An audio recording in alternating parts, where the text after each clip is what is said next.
Assalamualaikum. Waalaikumsalam. Mari silakan masuk. Mari silakan duduk.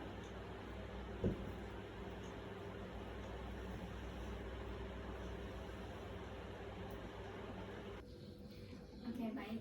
Sebelumnya perkenalkan, nama saya Amelia Rahmawati, biasa dipanggil Ibu Meli. Di sini saya yang akan menjadi konselor Mbak pada hari ini. Sebelumnya saya berbicara dengan siapa pada hari ini? Saya Alsa, Bu. Oke, baik. Saya manggilnya Mbak Alsa aja ya. Sebelumnya Mbak Alsa ini pernah melakukan konseling nggak? Baru pertama kali bagi saya. Oh, ini baru pertama kali ya?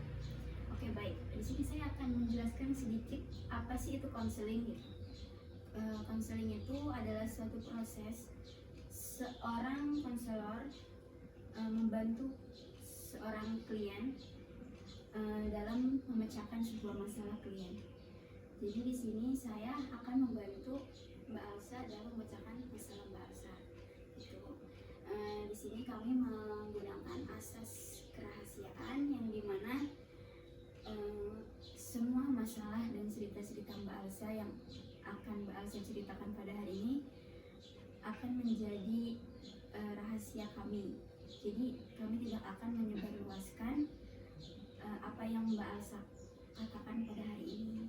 Jadi Mbak Alsa tidak perlu merasa khawatir ataupun cemas, masalah Mbak Alsa bakal tersebar. Baik, Ibu. Terima kasih. Sebelumnya saya juga senang bertemu dengan Mbak Alsa pada hari ini.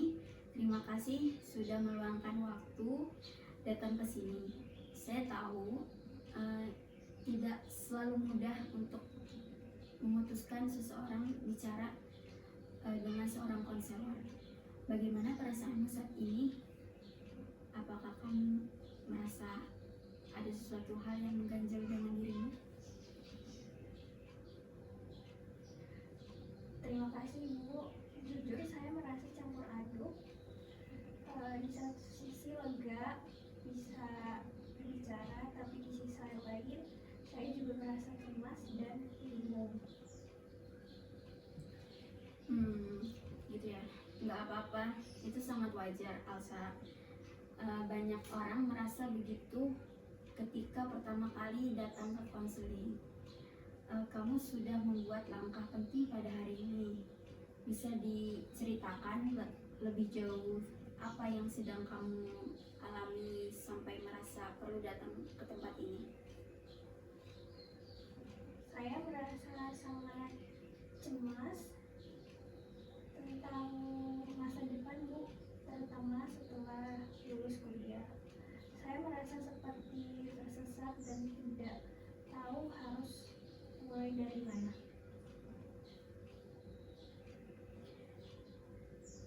Sepertinya kamu sedang berada dalam masa transisi yang cukup berat ya, dari dunia perkuliahan ke dunia kerja. Itu memang bisa terasa sangat membingungkan dan menegangkan gitu. Apa yang paling membuat kamu merasa cemas? Saya takut tidak bisa mendapatkan pekerjaan yang sesuai dengan jurusan saya. Selama kuliah saya berusaha keras, tetapi sekarang saya merasa usaha saya sia-sia. Kamu merasa perjuangan dan usaha keras kamu selama ini seperti tidak cukup berarti ya sekarang. Itu pasti membuat kamu merasa kecewa dan lelah.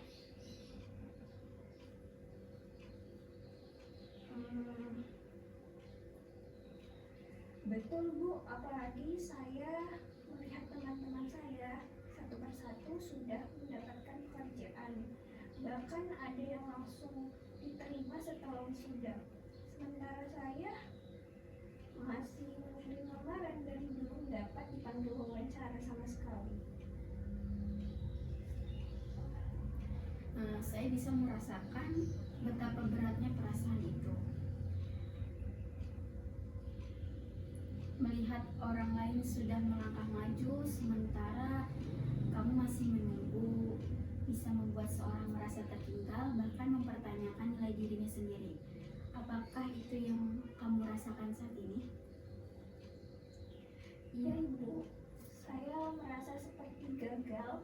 Kadang-kadang saya bertanya, apakah saya tidak cukup pintar atau mungkin saya salah jurusan? Itu pertanyaan-pertanyaan yang sangat manusiawi, Elsa. Dan saya ingin kamu tahu, kamu tidak sendirian dalam perasaan ini. Banyak lulusan sarjana di luar sana yang mengalami kecemasan serupa seperti kamu. Namun penting untuk memahami bahwa setiap orang punya waktu dan jalannya masing-masing. Bolehkah saya bertanya, apa sebenarnya jurusan kamu dan apa yang membuat kamu merasa memilihnya dulu jurusan itu?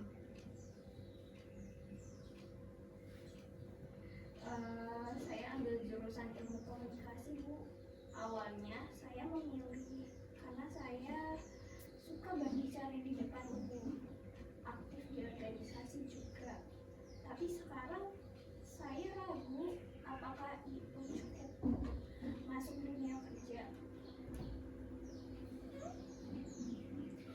Terima kasih sudah membagikan itu, Elsa. Saya melihat kamu punya potensi yang besar dari hal-hal yang kamu ceritakan. Suka berbicara, aktif di organisasi, itu semua kekuatan yang tidak semua orang miliki. Mungkin kita bisa bersama-sama menelusuri lagi potensi dan kekuatan kamu agar kita bisa lebih percaya diri menghadapi proses ini. Apakah kamu bersedia untuk melanjutkan pembicaraan ini ke arah itu? Iya Bu, saya ingin sekali bisa merasa lebih yakin dan tahu harus mulai dari mana. Baik Elsa, kita akan pelan-pelan menjelajahi bersama. Hari ini kita bisa mulai dari memahami lebih dalam apa saja yang menjadi kekhawatiranmu dan juga menggali kekuatan serta peluang yang mungkin belum kamu sadari.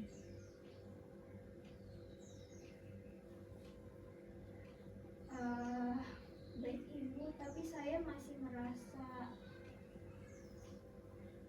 gagal.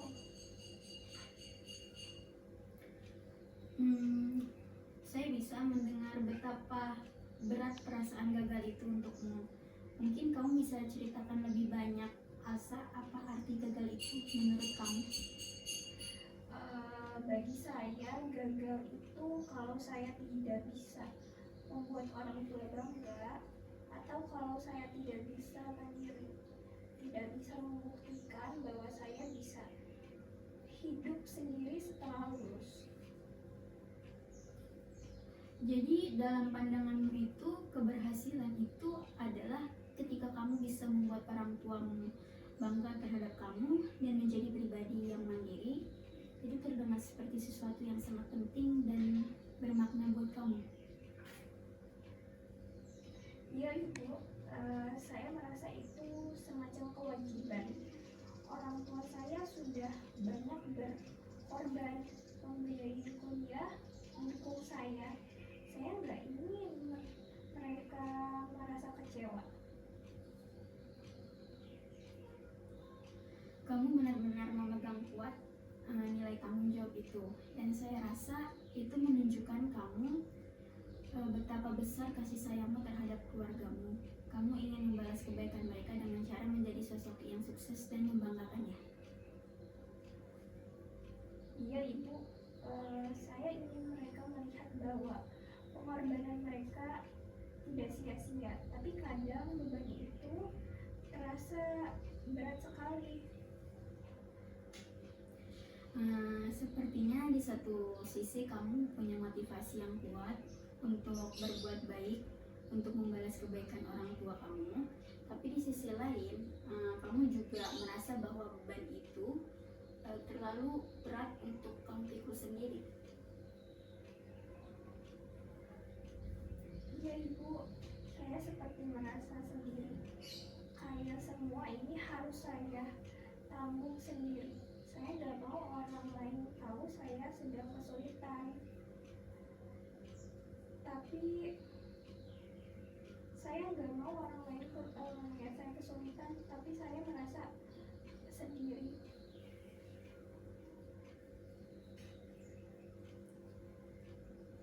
Baik, Elsa, jadi kamu merasa seolah-olah harus nanggung semua ini sendiri ya, tanpa boleh terlihat rapuh atau lemah di depan orang lain.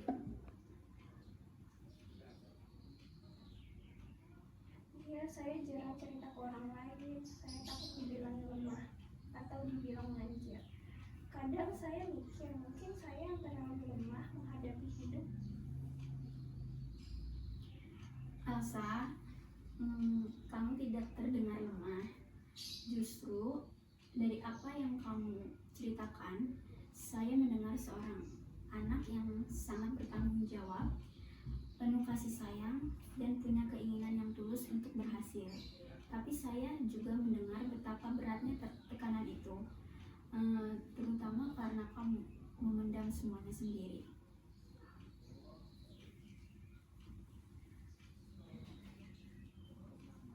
Terima kasih Bu, saya bahkan jarang mendengar kata-kata seperti itu. Saya terlalu sibuk menyalahkan diri sendiri. Tidak apa, Elsa. Di sini kamu boleh merasa lelah, kamu boleh merasa bingung. Kamu tidak harus kuat setiap waktu. Apa yang kamu rasakan sangat valid, dan kamu tidak sendirian.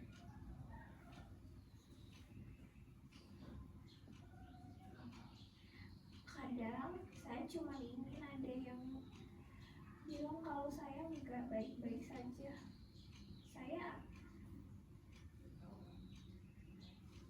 Saya akan baik-baik saja Bu, tapi saya merasa sendiri.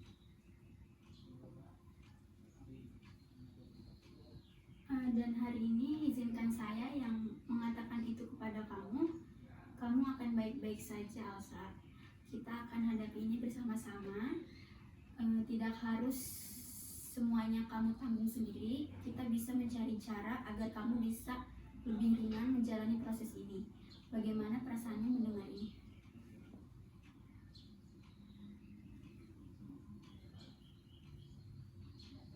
Saya merasa sedikit lebih lega Bu. Mungkin ini pertama kali saya benar-benar merasa didengar.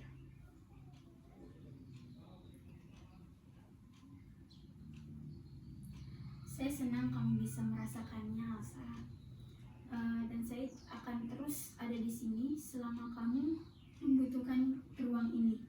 Kita bisa mulai dengan mengenali lebih jauh lagi perasaan kamu, terus dan melihat bersama-sama bagaimana memaknai pengalaman ini tidak sebagai kegagalan, tapi mungkin sebagai proses tumbuh yang sedang berjalan.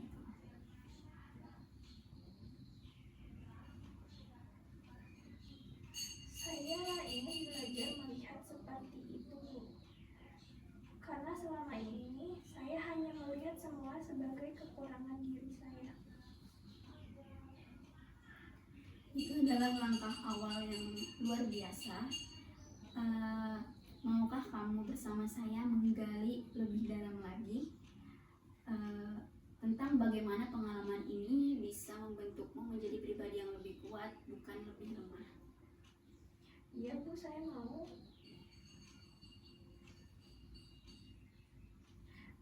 Tapi saya masih merasa khawatir Bu. Saya mendengar kekhawatiranmu, Elsa, bahwa jika kamu bercerita atau menunjukkan kesedihanmu, kamu takut orang lain akan melihatmu sebagai pribadi yang lemah. Tapi di sini kamu aman. Saya ada di sini untuk mendengarkan kamu tanpa menghakimi kamu. Boleh menunjukkan apapun yang kamu rasakan. Terima kasih Ibu. Meli, rasanya agak aneh karena saya belum pernah bisa ngomong seperti ini ke siapapun, tapi juga lega sekali. senang bisa mendengar kamu merasa lebih lega. Itu ternyata kamu sudah membuka ruang dalam diri kamu untuk kejujuran dan penyembuhan setelah semua yang kamu ceritakan, dari perasaan takut, tekanan, sampai rasa ingin membuat orang tua bangga. Apa yang menurutmu paling penting untuk kamu lakukan sekarang? Mungkin saya harus lebih jujur sama diri sendiri. Selama ini saya pakai topeng di depan orang. Saya kelihatan kuat, senyum, seolah-olah semuanya baik-baik saja. Tapi di dalam saya rapuh, Bu. Terima kasih sudah mengungkapkan itu. Elsa, mengakui bahwa kamu merasa rapuh dan kamu tidak harus kuat setiap harinya, itu adalah bentuk keberanian yang sangat besar. Kamu menunjukkan kekuatan justru saat kamu berani membuka diri kamu.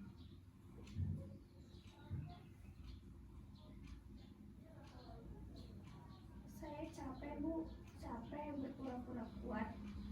Saya ingin bisa bilang saya nggak salah tanpa merasa bersalah atau takut dianggap lemah.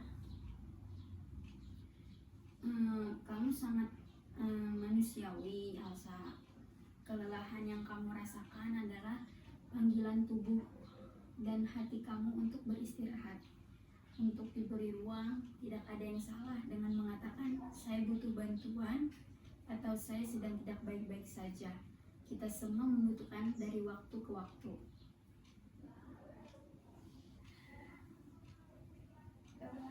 Ya, saya merasa selama ini saya terlalu keras sama diri sendiri. Saya menuntut diri untuk selalu sempurna, selalu jadi yang terbaik, sampai saya lupa bahwa saya juga manusia. Itu adalah kesadaran yang sangat penting. Menyadari bahwa kamu punya batas dan bahwa batas itu bukan kelemahan, tapi bagian dari dirimu yang perlu dihargai. Jika kamu bisa berbicara kepada dirimu sendiri seperti kamu berbicara kepada seorang teman yang sedang kesulitan, apa yang akan kamu sampaikan kepada diri kamu itu? Mungkin saya akan bilang, gak apa-apa kalau kamu capek, kamu udah berusaha keras, kamu layak istirahat, kamu gak harus sempurna. Kalimat itu terdengar sangat penuh kasih. Bisa kamu ulangi lagi untuk dirimu sendiri perlahan? Gak apa-apa kalau kamu capek, kamu udah berusaha keras, kamu layak istirahat, kamu gak harus sempurna. Bagaimana perasaanmu setelah mengucapkan itu? Ada sedikit rasa hangat, Bu. Kayak saya sedang memeluk diri saya sendiri, walaupun perlahan. Dan itu adalah langkah awal dari penerimaan diri. Ketika kamu bisa bersikap lembut terhadap dirimu sendiri, kamu mulai membangun ruang penyembuhan. Dari tempat itulah kamu bisa melangkah dengan lebih tenang dan percaya diri. Saya ingin belajar terus seperti ini, Bu. Belajar mencintai dan menerima diri saya, bukan cuma dari pencapaian atau validasi orang lain. Itu keinginan yang sangat bijaksana dan penuh kesadaran. Kita bisa melangkah bersama ke arah sana, pelan-pelan, tanpa harus terburu-buru. Di sesi-sesi berikutnya kita bisa mulai membangun kekuatan itu bukan dari rasa takut gagal, tetapi dari rasa hormat dan cinta kepada dirimu sendiri. Terima kasih, Bu. Saya merasa lebih ringan. Hari ini baru untuk pertama kalinya dalam waktu lama saya merasa tidak sendirian. Kamu tidak sendiri, Elsa. Dan saya sangat menghargai keberanianmu hari ini. Ingat, perubahan besar dimulai dari langkah kecil. Seperti yang kamu ambil pada hari ini, kita akan terus bekerja sama untuk membantu kamu menemukan jalanmu sendiri dengan dukungan dan kasih yang layak kamu terima.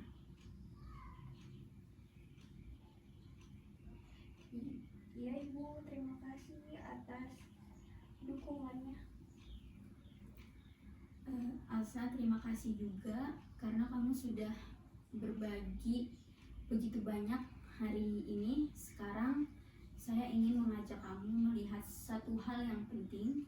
Ketika kamu sedang berada di titik terendah, merasa terpuruk, merasa lelah, merasa kecewa, apa yang biasanya kamu lakukan? Apa yang menolongmu untuk bertahan?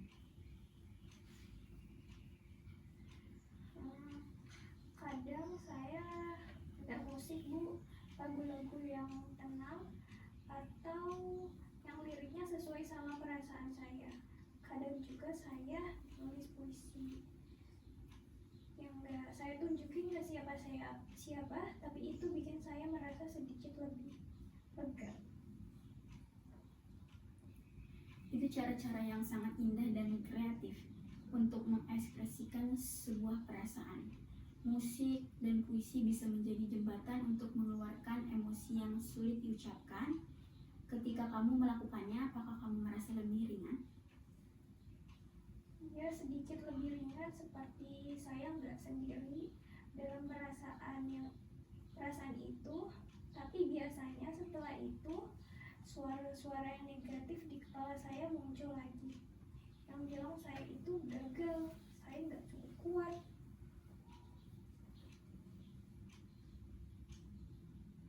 Saya mengerti, suara-suara itu yang muncul dan mengkritik seringkali terasa sangat kuat ya.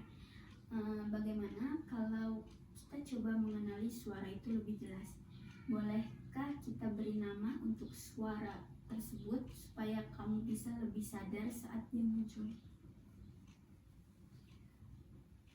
Boleh juga Bu, mungkin saya bisa sebut dia si pengkritik, karena dia memang kerjanya cuma mengkritik dan menjatuhkan saya.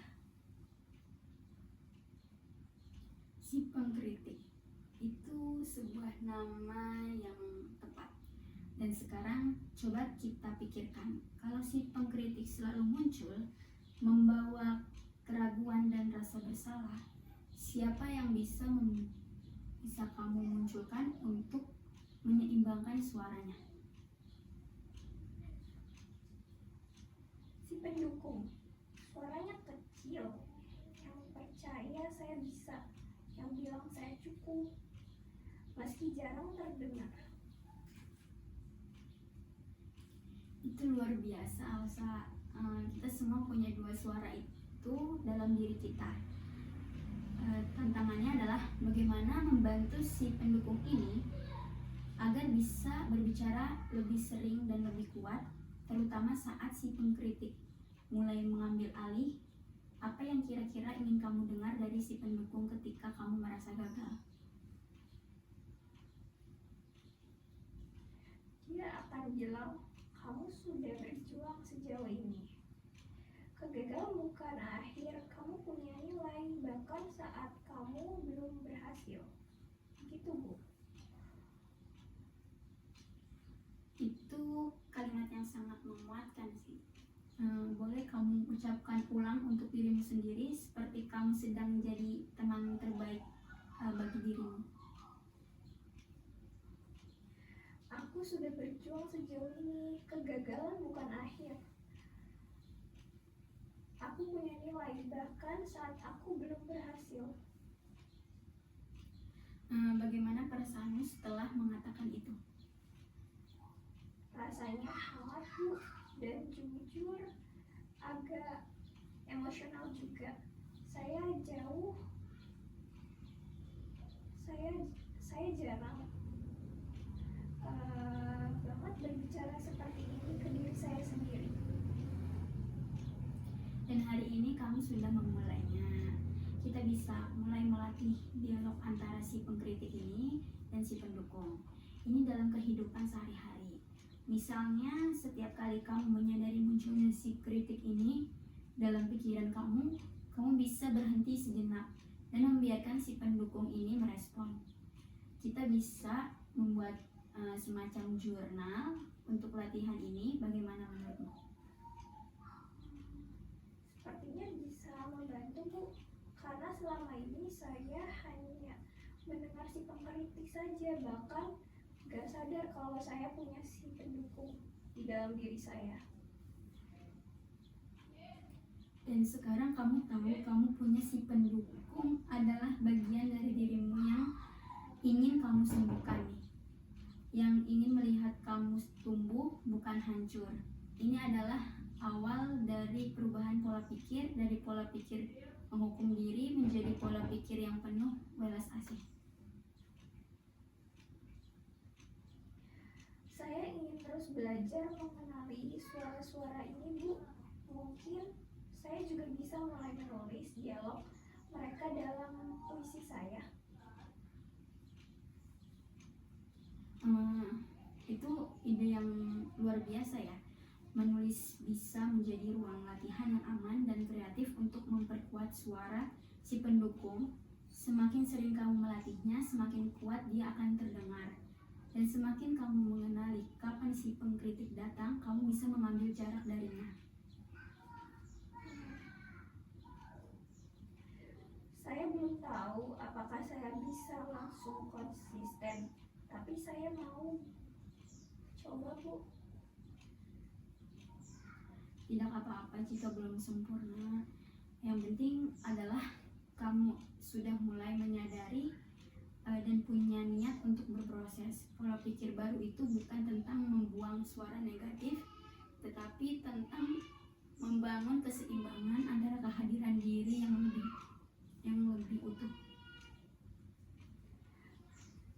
Terima kasih, Bu. Rasanya sekarang saya punya alat baru untuk memahami diri sendiri. Bukan cuma di dalam diri saya yang merasa takut, tapi juga bisa berbicara pada diri saya dengan cara yang lebih baik. Saya bangga dengan kemajuan kamu nih hari ini. Ini bukan hanya soal strategi bertahan, tapi soal menciptakan hubungan baru dengan dirimu sendiri yang lebih penuh penerimaan, kelembutan, dan keberanian. Kita bisa lanjutkan latihan ini di sesi berikutnya ya. Iya, Ibu, saya siap belajar lebih jauh.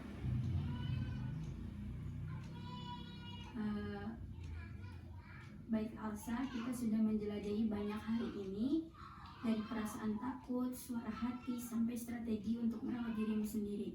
Sebelum kita akhiri sesi ini, saya ingin bertanya, apa satu langkah kecil yang kamu rasa bisa kamu lakukan minggu ini sebagai bentuk kepedulian dan perawatan terhadap dirimu sendiri? Saya ingin mulai menulis jurnal, Bu. Nggak harus panjang, mungkin 1 halaman saja setiap hari tentang perasaan saya, tentang suara-suara dalam kepala saya, si pengkritik dan si pendukung tadi. Itu ide yang sangat bijaksana, Alsa. Menulis jurnal adalah bentuk dialog yang sangat pribadi dan menyembuhkan.